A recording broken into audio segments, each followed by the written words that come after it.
maulan. Pero hindi tayo natatakot dahil sanay na tayo bilang mga mangingisda. At masasanay din ang mga kabataan. Dahil hindi naman ito bago sa atin. Ang hindi natin gusto ay ang patuloy na kagutuman at kahirapang dinaranas ng ating sektor. Ang hindi natin gusto ang patuloy na mawasak ang ating kalikasan, mawasak ang ating pangisdaan, mawasak ang ating mga taniman. Dahil dito lamang nakasalalay ang kagalingan at pagkabusog ng taong bayan at pagkain para sa susunod na henerasyon. Kung ito ang pupukusan ng pamahalaan, tiyak tayo, hindi tayo aasa sa pagkain ng imported na pagkain tulad ng bigas, isda, gulay at iba pa dahil lahat naman yan mayroon tayo. So mga kasama, nandito tayo sa Department of Agriculture. Ang ahensya na may responsibilidad na tiyakin na walang nagugutom sa ating mga mamamayan, tiyakin na hindi nawawasak ang produksyon ng pagkain, hindi nawawasak ang ating pangisdaan. Sa halip ay pangunahan niya ang pagtutol sa paghahanda sa digmaan dahil hindi naman ito solusyon sa matinding kagutuman at kahirapan ng taong bayan. Lalo lamang itong magbabaon sa kahirapan at kagutuman ng ating bayan at wawasak sa ating kalikasan, wawasak sa kinabukasan ng mga susunod na salinlahi. Ano ang ating ipapasalubong, ipamamana sa ating mga anak at susunod na salinlahi kung ang kalikasan, pangisdaan ay wasak na dahil sa kapabayaan ng pamahalaan? Tama ang panawagan natin na sana itigil na ang malawakang reklamasyon. Sa halip, ibuhos ng pamahalaan ang paghahanda sa kung paano marirecover at mapapaunlad ang ating agrikultura para sa katiyakan ng pagkain ng taong bayan. Nais nating iparating sa ating agrikultural, sa sekretary ng ating departamento ng agrikultura. Una, matindi ang ating pangangailangan sa usapin ng pagkain.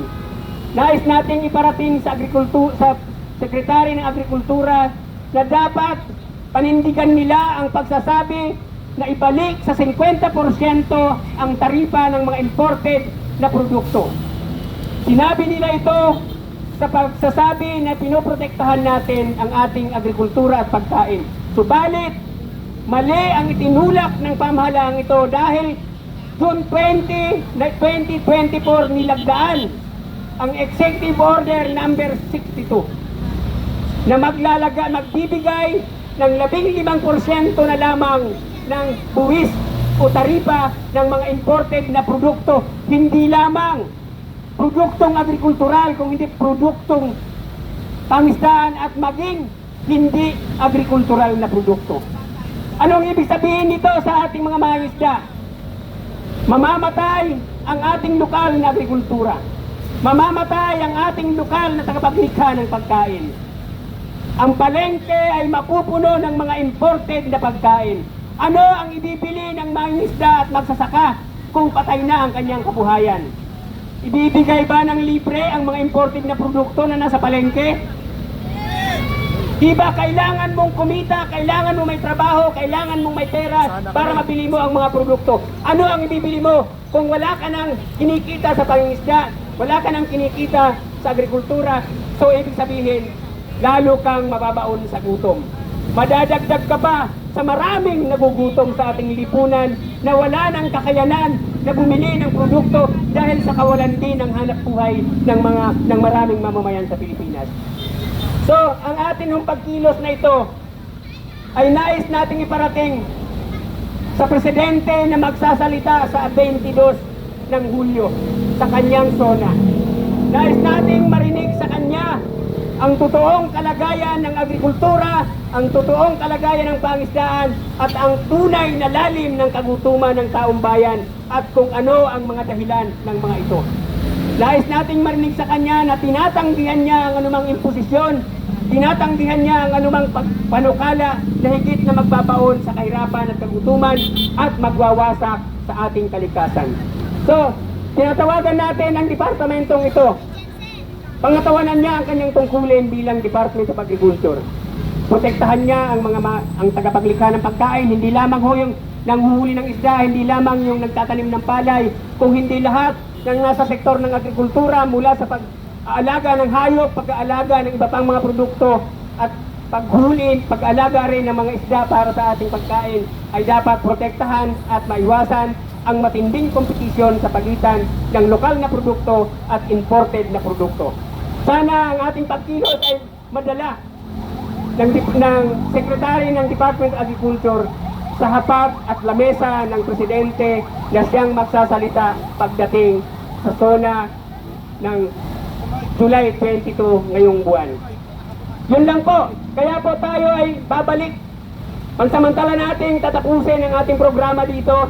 Uuwi tayo kasama ang mga kabataan, mga isda, mga kababaihan sa ating kanayunan at doon tutuloy natin ang paglilinaw, pagmumulat at pagsasabi na lutasin na ang krisis ng kahirapan at matinding kagutuman. I-address natin ito sa pamahalaan. Manawagan tayo sa mamamayan na magkaisa na ihanda ang maunlad at maaliwalas na kinabukasan ng ating susunod na salinlahi. Mabuhay po tayong lahat at humayo tayo at magpakarami. Pagkain, trabaho, kalikasan! Hindi gera! Pagkain, trabaho, at karapatan! Hindi gera! Pagkain, trabaho, kalikasan! Hindi gera! Pagkain, trabaho, at karapatan! Hindi gera! Ayan, maraming salamat kasamang Pablo, mga kasama. Tayo po ay pagsamantalang tinatapos na ang ating aktibidad at tayo ay babalik na sa ating mga tahanan. Ngunit tayo ay magsasama-samang muli sa darating na ikatlong SONA ng Pangulo upang patuloy na ipanawagan ang seguridad sa pagkain, hanap buhay at kalikasan. Maraming salamat mga kasama.